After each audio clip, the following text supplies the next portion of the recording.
Hello students, my name is Geetanjali Andheria. Welcome to step up academy. निंदक नियरे राखिए, आंगन कुटी छवाए, बिन पानी साबुन बिना निर्मल करे अच्छाए। किसने कही है ये बात? कौन कहता है कि अपने आसपास अपनी बुराई करने वालों को रखो? आप रखते हो? आपकी कोई बुराई करता है, आप प्रसन्न हो जाते हो और कहते हो चल भाई घर में बैठ के बहुत अच्छे से मेरी बुराई करना, मैं सुनना चाहता हूं। कई लोग क्या कह रहे हैं आजकल, अरे वो तेरी बुराई कर रहा था, अरे भाई करने दो, मैंने उन्हें लगाया हुआ है, पगार कुछ नहीं लेते पर काम बहुत बढ़िया करते हैं। काम बहुत बढ़िया करते हैं क्योंकि उनके बुराई करने से मेरे अंदर जो कमियां हैं वो मुझे पता चल जाती है और वो कमियां हम सुधार लेते हैं और एक अच्छे इंसान बन जाते हैं या बन जाएंगे। तो कबीरदास जी ने ये बात कही है। कबीर जो कि किसी एक पंथ, किसी एक समुदाय, किसी एक धर्म, किसी एक जाति के नहीं है। कबीरदास जी हिंदी साहित्य में जिनका नाम उच्च श्रेणी में आता है, जो ये कहते हैं कि आप काबा और काशी मत जाइए, यदि अपने राम, अपने अल्लाह को ढूंढना है तो अपने हृदय में ढूंढिए, क्योंकि वो हम में ही बसा हुआ है। हम तो बस माला का मन का फेरते रहते हैं और मन को इधर उधर फेरते रहते हैं। उन्होंने कहा है कि मन स्थिर रखो, स्वयं के अंदर झांक के देखो, ईश्वर तो यही है। क्यों आप उस मृग के जैसे इधर उधर भागते हो जो अपने अंदर कस्तूरी को ढूंढता रहता है, जबकि सब कुछ हमारे अंदर है। मैम इतनी सारी बातें क्यों, कबीर का नाम क्यों लिया? क्योंकि 10वीं के कोर्स बी स्पर्श के पाठ 1 साखी में कबीरदास जी ने बहुत कुछ कहा है। तो हम आज पढ़ने वाले हैं कोर्स बी हिंदी स्पर्श साखी पाठ 1। और जब भी कोई पाठ को पढ़ते हैं तो उसके पहले कवि परिचय या लेखक परिचय हम देखते हैं। चूंकि ये कवि हैं कबीरदास जी, तो कवि परिचय देखते हैं। कबीर का जन्म 1398 में 1398 में काशी में हुआ था, माना जाता है ऐसा। गुरु रामानंद के शिष्य कबीर ने 120 वर्ष की आयु में आयु पाई। जीवन के अंतिम कुछ वर्ष मगहर में बिताए और वहीं चिर निद्रा में लीन हो गए। तो 1398 में इनका जन्म माना जाता है, काशी में माना जाता है। रामानंद के शिष्य कबीर ने 120 वर्ष की आयु पाई थी, 120 वर्ष तक ये जिए थे और कहते हैं कि अंतिम वर्ष में ये मगहर में ही रहे और वहीं पर इन्होंने अपनी जीवन लीला समाप्त की थी, मगहर में। कबीर का आविर्भाव ऐसे समय में हुआ जब राजनीतिक, धार्मिक और सामाजिक क्रांतियां अपने चरम पर थी। कबीर क्रांतिदर्शी कवि थे। उनकी कविता में गहरी सामाजिक चेतना प्रकट होती है। उनकी कविता सहज ही मर्म को छू लेती है।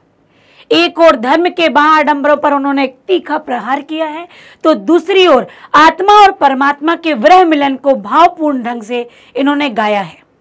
कबीर शास्त्रीय ज्ञान की अपेक्षा अनुभव ज्ञान को अधिक महत्व देते थे। उनका विश्वास सत्संग में था। वे मानते थे कि ईश्वर एक है, वह निर्विकार है, अरूप है। कबीर की भाषा पूर्वी जनपद की भाषा थी।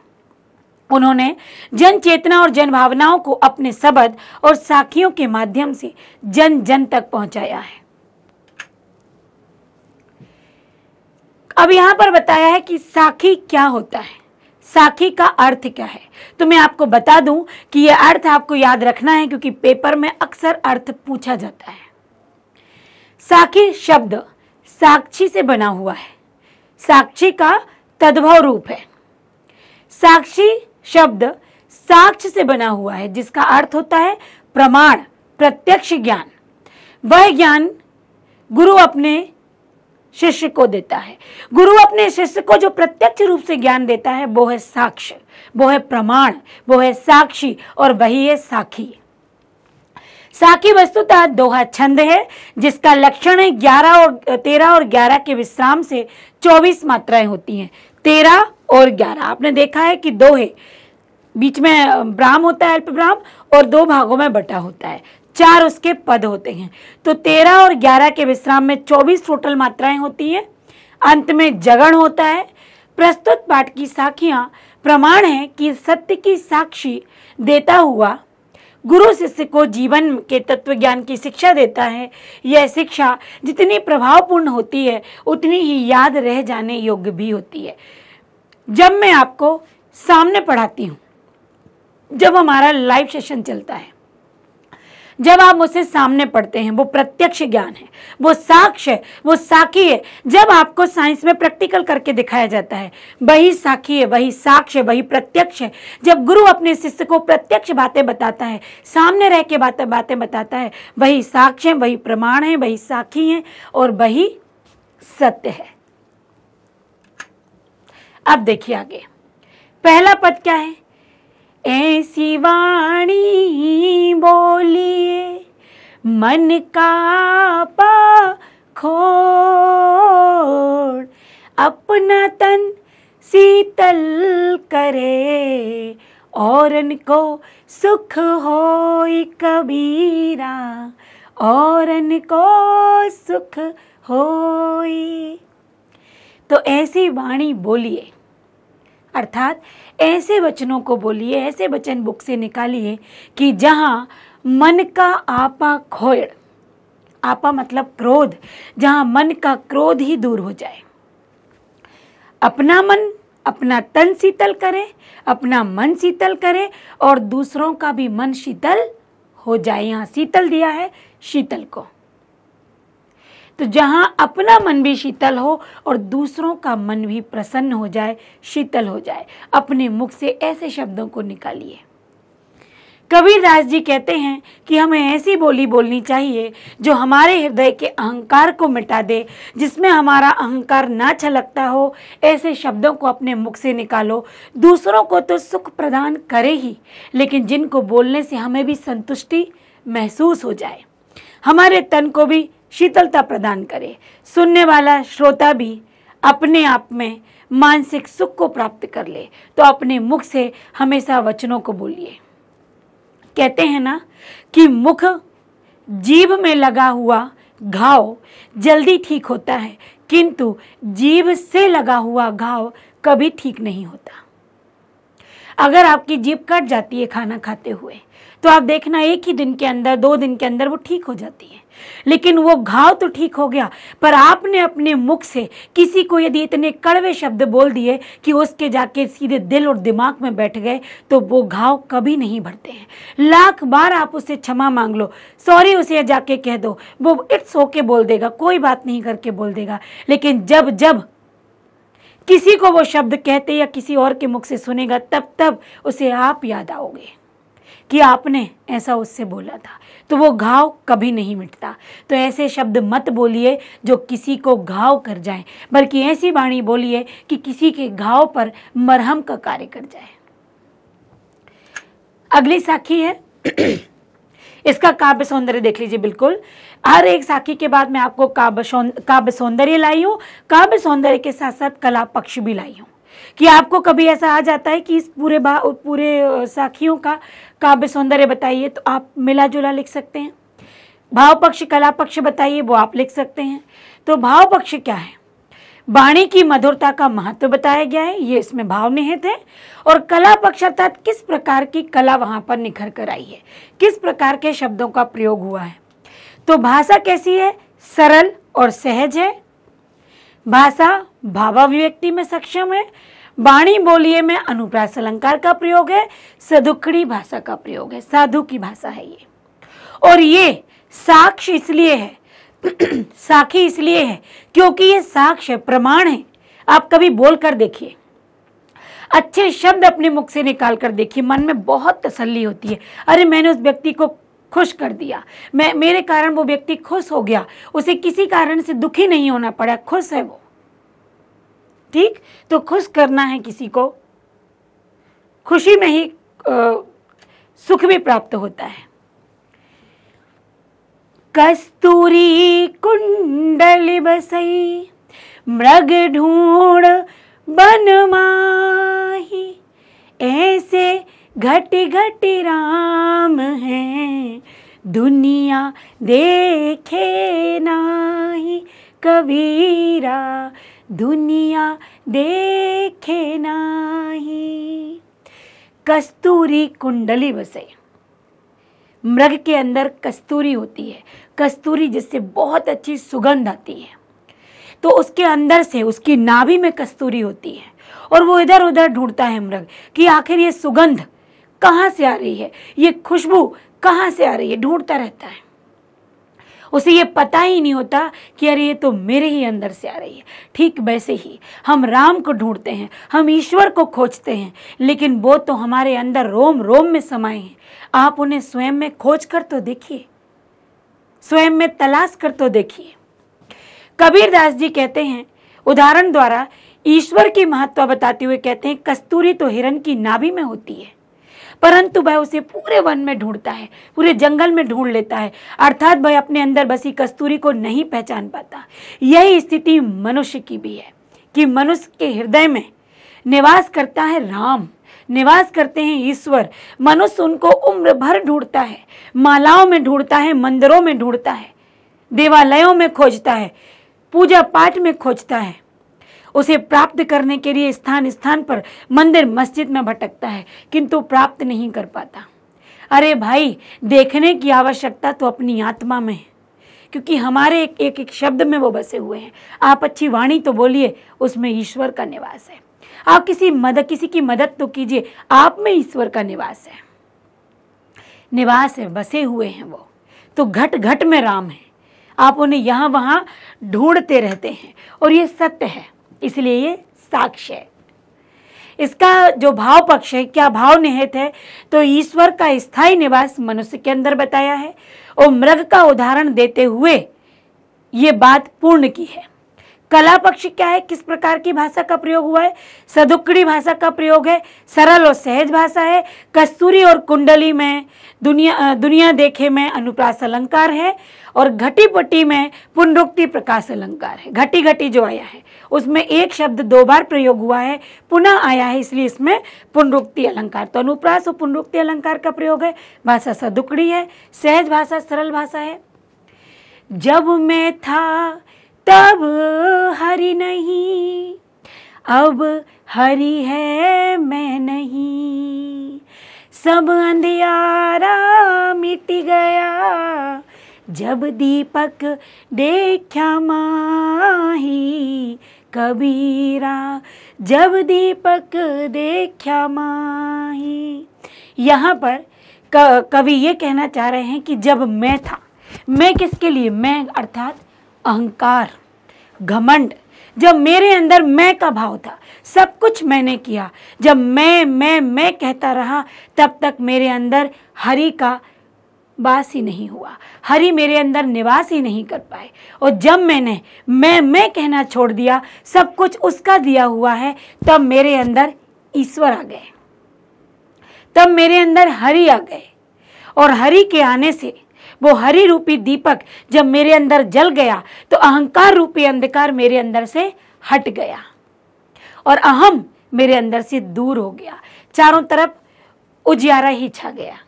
ये इसका अर्थ था और ये बिल्कुल सही बात है। जब आप हर कार्य में कहते हो मैंने किया इसलिए हुआ, अरे भाई आप तो एक कारण मात्र हैं, करने वाला तो ईश्वर है। जो कुछ आप करते हैं बिल्कुल आप करते हैं, आपको अच्छा परिवार मिला, माता पिता मिले, गुरु मिले, अच्छी शिक्षा मिली, देने वाले मिले, ये सब कुछ ईश्वर ने आपको दिया है। आप आए इस दुनिया में उन्हीं के कारण हैं।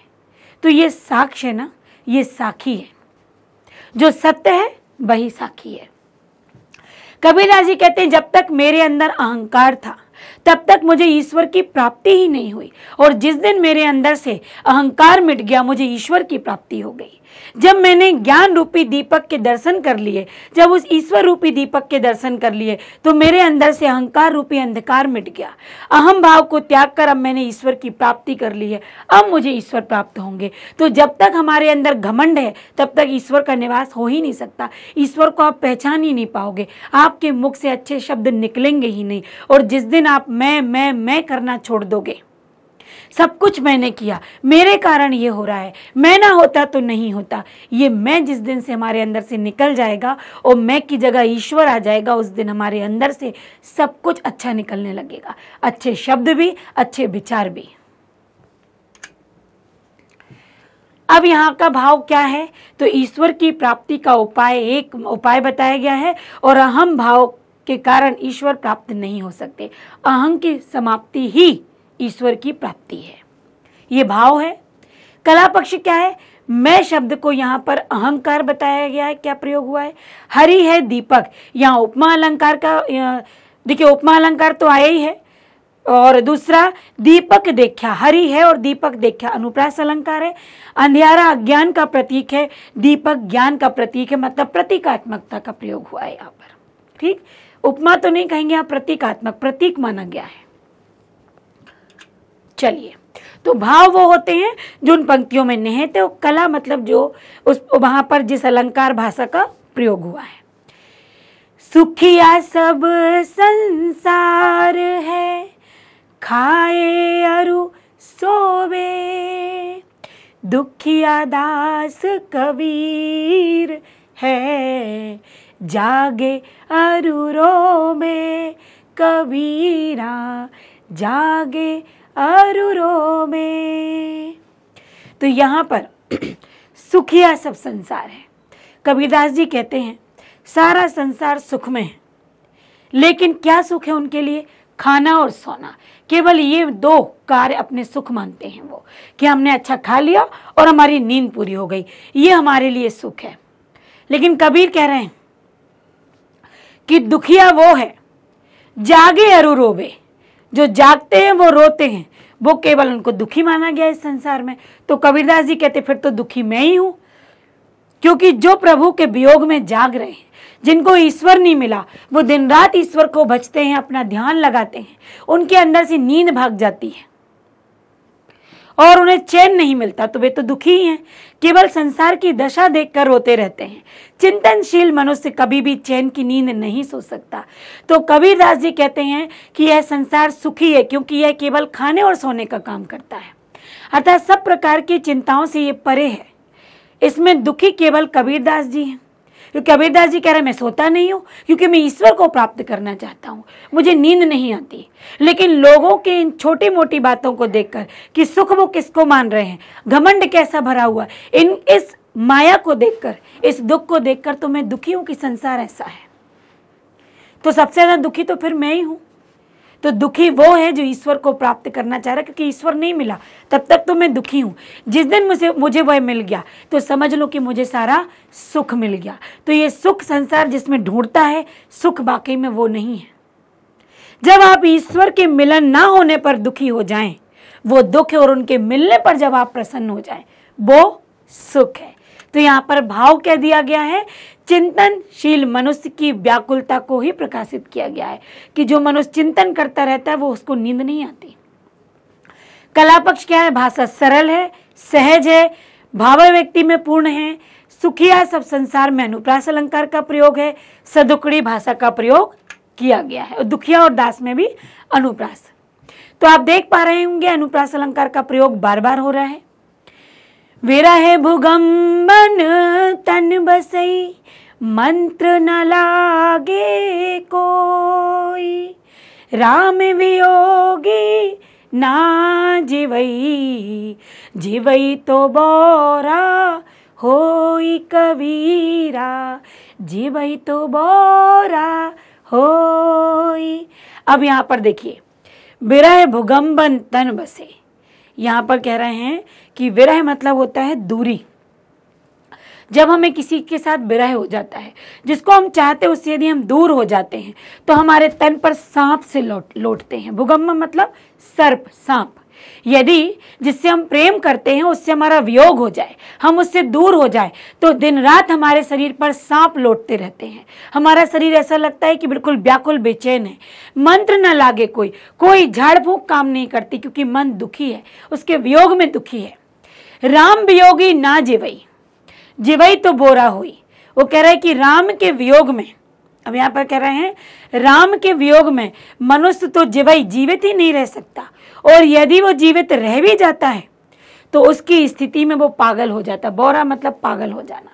जिसको ईश्वर की लगन लगी है, जो राम को चाहता है, यदि राम उसे नहीं मिल पाते तो या तो वो मर जाता है, और अगर जीवित रह भी जाए तो राम के वियोग में वो पागल हो जाता है। तो यहाँ विरह किससे बताया है? राम से, ईश्वर से, कि ईश्वर के विरह में दुखी व्यक्ति तो जी ही नहीं पाता, और यदि जी जाता है तो फिर तो वो उनके विरह में दुखी होकर पागल हो जाता है। कबीरदास जी विरही मनुष्य की मना स्थिति की चर्चा करते हुए कहते हैं कि विरह रूपी सर्प शरीर में निवास करता है, उस पर किसी भी प्रकार का उपाय मंत्र तंत्र काम नहीं करता, क्योंकि विरह में सर्प जैसा प्रतीत होता है कि उसने हमें डस लिया है। उसी प्रकार राम के वियोग में दुखी भक्त जीवित ही नहीं रह पाता, और यदि जीवित रह जाए तो ये समझ लो कि ईश्वर की प्राप्ति ना होने के कारण उसकी दशा पागलों के समान हो जाती है। भाव क्या है यहाँ पर? राम वियोगी मनुष्य की दशा पागलों के समान बताइए, मार्मिक चित्रण दिया है, और विरह की तुलना सर्प से की गई है कि विरही जो मनुष्य होता है वो सर्प के समान है। कला पक्ष क्या है? भाषा सरल है, सहज है, सदुकड़ी है, भाव व्यक्ति पूर्ण है, साथ ही विरह भुगम्बम में रूपक अलंकार का प्रयोग है किया गया है। मतलब यहाँ पर विरह जो है वो किसके? सांप के अनुसार यहाँ पर बताया गया है। अगला है निंदक नेड़ा राखिए आंगन कुटी बधाई, बिन सावण पानी बिना निर्मल करई सुभाई कबीरा, निर्मल करई सुभाई।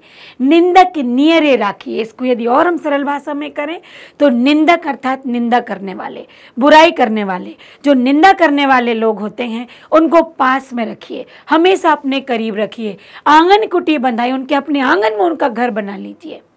बिन सावण पानी बिना, क्योंकि साबुन नहीं लगाना पड़ेगा, पानी से नहीं नहाना पड़ेगा, और हम निर्मल हो जाएंगे, एकदम स्वच्छ।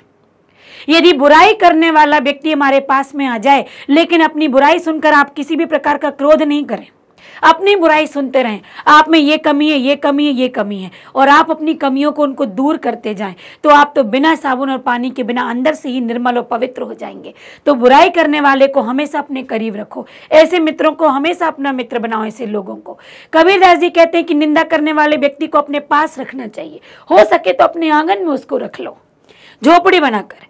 वह हमें साबुन और पानी के प्रयोग के बिना ही स्वच्छ, निर्मल और पवित्र कर देगा। अर्थात अपनी निंदा सुनकर, अपनी त्रुटियां सुनकर यदि हम उन्हें सुधार लेते हैं तो स्वभावगत बुराइयां हमसे दूर हो जाती हैं, क्योंकि उन बुराइयों को फिर हम अपने अंदर आने ही नहीं देते। भाव क्या निकला है कि निंदक के महत्व को समझाया गया है, निंदक को अपना परम हितैषी मानना चाहिए। कला पक्ष क्या है? भाषा सरल है, सहज है, भावनाओं में पूर्ण है। निंदक नेड़ा में अनुप्रास अलंकार का प्रयोग है, सदुकड़ी भाषा का प्रयोग यहाँ पर किया गया है। पोथी पढ़ी पढ़ी जग मुबा, पंडित भया न कोई, एक सिर पीव का, पढ़े सो पंडित होई कबीरा, पढ़े सो पंडित होई। गला लगा हुआ है, फिर भी मैं कोशिश कर रही हूँ कि जिस भाव में ये पढ़े जाएं उस भाव में आपको बताई भी जाएं। पोथी पढ़ी पढ़ी जग मुबा, पोथी मतलब जो ग्रंथ हम लगातार पढ़ रहे हैं, पढ़े जा रहे, उनको पढ़कर पूरा जग लगातार पढ़े जा रहा है, और मुबा मृत्यु को भी प्राप्त हो गया पढ़ पढ़कर, पर पंडित भवा न कोई भी पंडित नहीं बन पाया। एक ही असिर मतलब एक अक्षर, पीव यदि प्रेम का, पढ़े सो पंडित हो, यदि हम प्रेम का अक्षर पढ़ लें, कहते ना 2.5 अक्षर प्रेम के पढ़े सो पंडित हो, यदि वो 2.5 अक्षर वो मतलब वो एक अक्षर जो पूरा है प्रेम, यदि वो पढ़ लें तो पंडित हो जाएं। तो केवल प्रेम पढ़ने का तात्पर्य प्रेम को समझ लें, जान लें कि प्रेम ही संसार में महत्व रखता है। प्रेम से निकले वचन, प्रेम के किए हुए भाव, प्रेम रूपी मन यदि हम रख लें तो फिर हमें कुछ और पढ़ने की जरूरत ही नहीं है, क्योंकि हर पुराण में वही है कि प्रेम से रहो, प्रेम सीखो और प्रेम ही सिखाओ। कबीरदास जी कहते हैं कि यह संसार पुस्तकें पढ़ पढ़ के मृत्यु को प्राप्त हो गया, पर अभी तक कोई सही पंडित नहीं बन पाया। यदि मनुष्य ईश्वर प्राप्ति भक्ति का एक अक्षर भी पढ़ लेता है तो वह मनुष्य ही पंडित बन जाता है। अर्थात ईश्वर एकमात्र सत्य है, इसे जानने वाला ही वास्तविक ज्ञानी और पंडित है। तो प्रेम अर्थात ईश्वर, जिसने ईश्वर को समझ लिया उसने प्रेम को समझ लिया, और जिसने प्रेम को समझ लिया उसने ईश्वर को प्राप्त कर लिया। तो इसका भाव क्या होगा? भाव पक्ष हम लेंगे, ईश्वर प्रेम और ईश्वर भक्ति से ही ज्ञान प्राप्ति होती है, और पुस्तकों को पढ़कर रटकर ज्ञान प्राप्त करना संभव नहीं है। कला पक्ष क्या होगा? भाषा सहज एवं सरल है, भाव अभिव्यक्ति में सक्षम है, पोथी पढ़ी पढ़ी में अनुप्रास अलंकार है, और सदुखड़ी भाषा का प्रयोग किया गया है। अगला है, हम घर जाल्या अपना लिया मुराड़ा हाथी, अब घर जालो तास का, जे चलई हमारे साथी कबीरा, जे चलई हमारे साथी। हम घर जाल्या आपड़ा, यहाँ पर कबीरदास जी कहते हैं कि हमने अपना घर, आपड़ा मतलब अपना घर, जाल्या मतलब जला लिया, लिया मुराड़ा हाथी, और फिर उसमें मुराड़ा मतलब है यहाँ पर लकड़ी, जलती हुई लकड़ी को हाथ में ले लिया। अब घर जालो तास का, अब हम उसका घर जलाएंगे, जे चलई हमारे साथी, जो हमारे साथ चलेगा। अब क्यों ऐसा कह रहे हैं? कबीरदास जी कहते हैं कि पहले तो हमने अपना घर जला लिया और जलती हुई लकड़ी अर्थात मुराड़ को हाथ में ले लिया, और हाथ में लेकर अब घर जालो तास का, अब उसका घर जलाएंगे जो हमारे साथ में चल रहा है।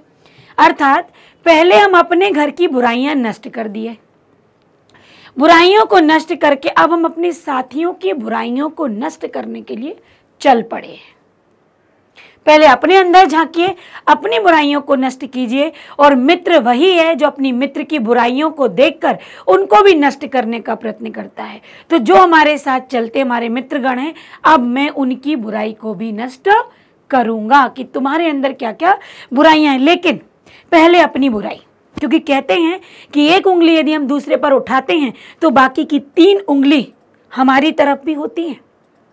किसी को एक उंगली उठाते समय 3 उंगलियां हमारी तरफ इशारा करती हैं कि तुम भी ऐसे ही हो, इसलिए पहले अपने को सुधारो। तो पहले अपने को सुधारिए, उसके बाद किसी और को भी सुधारने के लिए निकल पड़िए। केवल अपने ही भला मत करिए, दूसरों का भी करिए, ऐसा कबीरदास जी कहते हैं। भाव पक्ष क्या है? कबीरदास जी समाज को सुधारने का यहाँ महत्व दे रहे हैं, और वे चारों ओर की ज्ञान की ज्योति प्रज्वलित करना चाहते हैं, चारों ओर ज्ञान भरना चाहते हैं। कला पक्ष क्या है? भाषा सरल है, सहज है, भाव अभिव्यक्ति से पूर्ण है, घर एवं मशाल का प्रतीकात्मक प्रयोग हुआ है, घर और मशाल ऐसा यहाँ बताया गया है प्रतीकात्मक रूप से। सदुखड़ी भाषा का प्रयोग है, प्रतीकात्मक शैली का यहाँ पर किया गया है, और यहाँ पर पाठ होता है आपका समाप्त। तो कबीर की साखियाँ पढ़ने में बहुत मजा आता है। देखिए ये साखियाँ आप सुनते रहते हैं, बिल्कुल सुनते रहते हैं, और आप यदि इनको सुनते हैं और फिर इन्हें अपने पाठ्यक्रम में पढ़ते हैं तो आपको आसान भी लगती हैं। लेकिन आप एक एक साखी को देखिए, ये सच में साक्ष्य है, ये होता है हमारे जीवन में, या हम इनको कर सकते हैं अपने जीवन में। तो जहाँ से उन्होंने साक्ष्य उठाया है उसी का नाम तो साखी दिया है। तो सारी साखियों में बहुत मजा आया। मेरा गला लगा हुआ है तो कहीं मेरी लय धुन बिगड़ी होगी, आपको तो बस समझना है।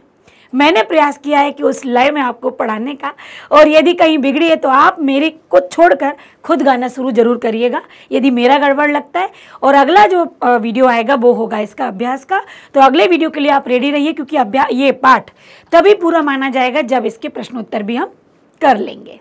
अभी के लिए बस इतना ही। Thank you so much.